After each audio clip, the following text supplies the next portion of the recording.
Ladies and gentlemen, diaspora and local, hano ni ku Isumo TV nkuko mubibona. Tugiye gusura uwo bita Olivier Kagame, yari yatwemereye interview. Rero nyine abakunzi be nyine namwe murabizi ko muba mukeneye kumenya ubuzima bwe bwa buri munsi. So noneho rero turimo turerekeza ahaba nkuko mubibona. Ariko mbere na mbere yuko tugera iwe, mubanze mukande subscribe ku Isumo TV, hanyuma dukomeze tubane mu bindi biganiro bikurikiraho. Wa mu gentle wigana His Excellency Paul Kagame, umukuru w'igihugu, intore twemera isumba izindi ntore zose. Ubu niwe tugiye kureba, turebe ngo wagwane, tumenye ngo ni iki kijya mbere iwe, ese ababaye hate, abameze gute, tumenye ngo wagwane, ubuzima bwe tubwereka abantu bamukunda bari muri za miliyoni bamukurikira. Yes, ahubwo ndabona tugiye kuhagera. Rero muraza kwitondaho gatonya kugira ngo tumenye ngo ari mu biki aka kanya tuvugana, kuko dushaka kumugwa gitumo tukerekana ibyo aba arimo. Ladies aho muri hanze ndabizi muramukunda, aba imbere mu gihugu ndabizi muramukunda. Ngiye turi kumwe, nitwa Snow, dukomeze.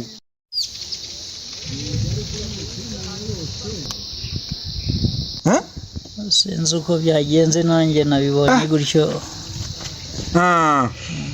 None se ikibazo mfite, kakajwi aherutse kuza hano mu Rwanda, ntago turamenya nimba yaratashye, ariko yari yavuze ko azakumanikisha amaguru aho kubita tubuno ubuzuta akabunaganisha.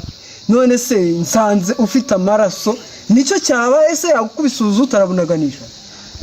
Ntabwo nabihamya neza kuko nanjye nabonye mpuye n'abasore bane baraza baramfata. Nari mfitanye interview n'abanyamakuru hafi aho, baramfata barankubita, ariko ntabwo namenya abari bo. None se nta bari bifunze amamaske ku buryo utigize hari nk'isura y'umwe wasigaranye mu mutwe wawe?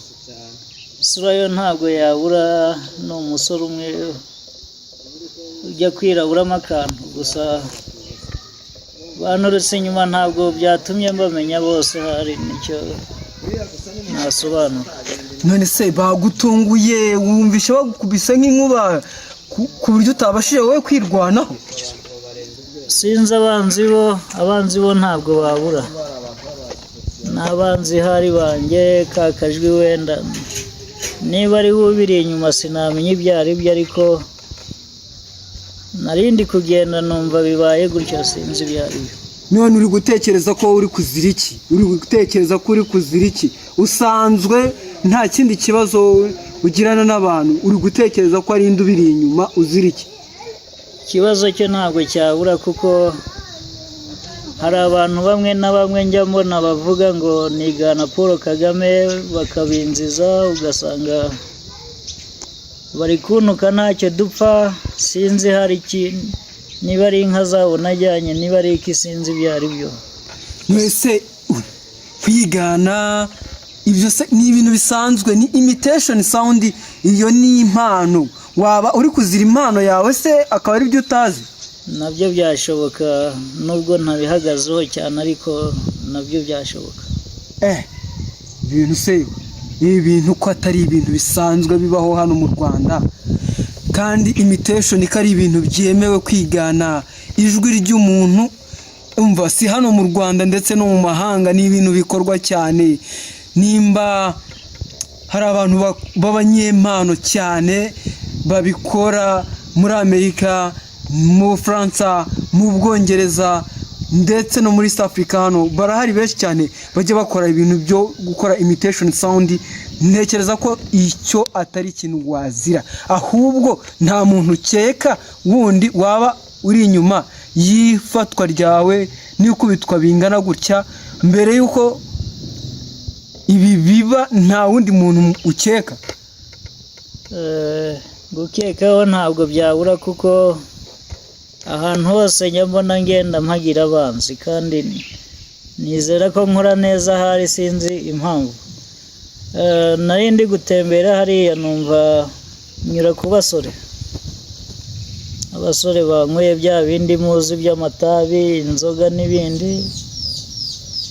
Barambaza ati dore wa muhungu yigana Paul Kagame ngo yaragafashe ngo amafaranga arayafite, kandi ibyo byose bavuga ngo nagezeho ntacyo ndageraho. Yemwe nubwo perezida niga najya atanga inka akaziha abaturage, wenda ngewe ntayo ndabona nabwo. Banziza icyo rero ngo nanze kubagurira ngo karafashwe, kandi ndi umuntu usanzwe uri aho ntacyo mbibonamo. Ibi byo kubona nkora gutya wasanga nacyo kiri mu byatumye banziza bangira gutya. Okay, ndizera ko hano mu Rwanda ntago barebera ibi bikorwa. Uyu muntu wakoze bino bintu byanga byakunda araza gukurikiranwa kandi aramenyekana.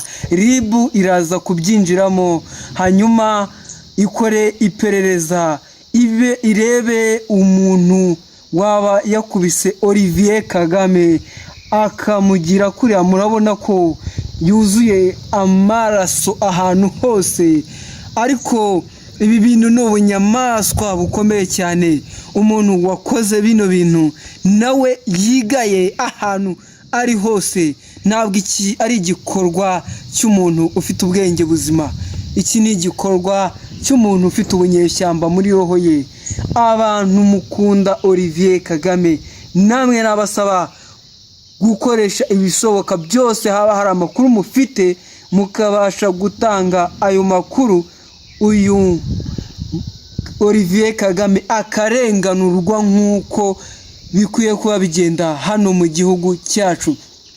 Gusa Olivier Kagame nge nari mperutse kubona inkuru y'umuntu bita Kajwi yagukozeho avuga ko rwose yiteguye kukumanikisha amaguru muri parafu, uzuta akabukubita nimba utubuno twashaka kutugira nk'imifungo y'intoryi. Simbizi nimba nawe ari mu baba bakekwa kuba bagukubise cyangwa se bagukubitishije, kuko nzi neza ko ari hano mu Rwanda. Ejo bundi namubonye Nyabugogo, kandi yari yavuze ko mu kizamuzana ari kugukubitisha nta kindi. Sinzi uramutse umenye ko ari we n'iki wakora? Hagati aho rero mvuze icyo namukorera, nsanze ari we gusa wabikoze, ngaperereza ngewe ibyo uri kuvuga byo kuvuga ngo abantu banshakira amakuru bamenye abantu bangiriye gutya, nibabyihorere kuko ngewe ndabyigiramo. Ariko nsanze ari we, nanjye hagati aho hari icyo namukorera.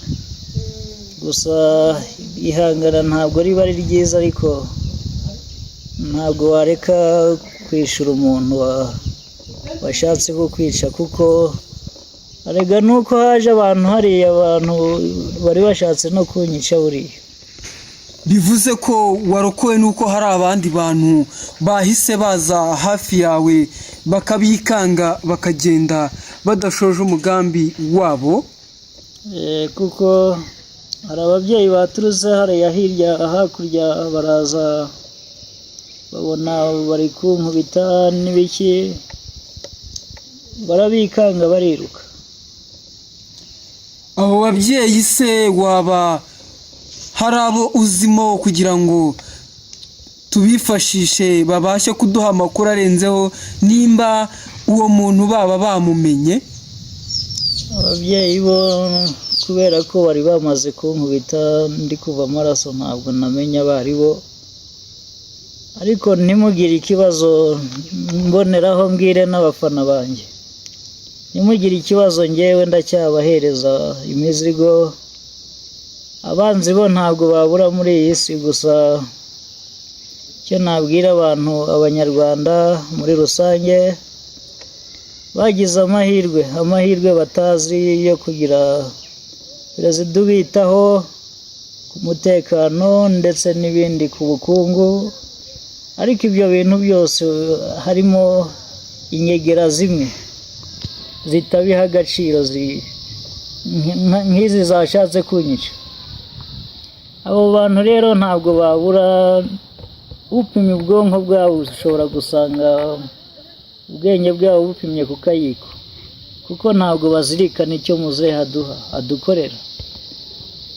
Abo ni ba bandi basanzwe, ariko ntacyo nabo nibajijuka bakagira ubwenge bazabona ko ibyo bari gukora byose ari ubusa imbere. Rero n'iki wabwira abantu bagukunda ndetse banagukurikira kuri iri kubitwa ndetse n'ikomeretswa wakorewe?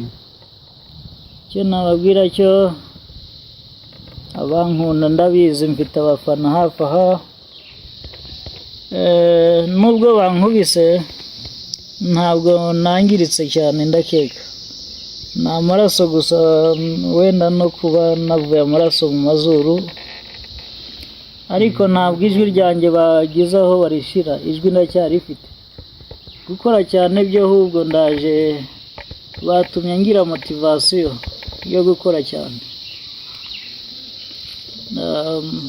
Ndabakunda cyane ubundi abafana banjye, sinzi izo ngegera zituruka hirya kandi njyewe ndabizi ntanga amahoro. Abo bantu rero bakoze ibyo, njyewe ubwanjye nimbafata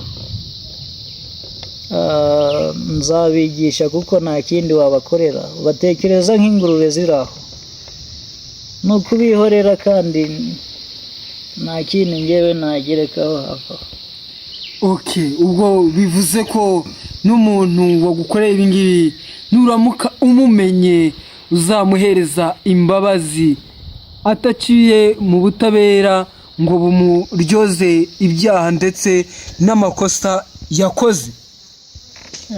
Rero kubera ko umutekano w'u Rwanda ntabwo wakwifatira imyanzuro, izo nafata nshobora kuba nahubuka nkabagirira nabi, ngasanga ibyo bankoreye ndushijeho nkoze ibibi kurenza ibyo bankoreye.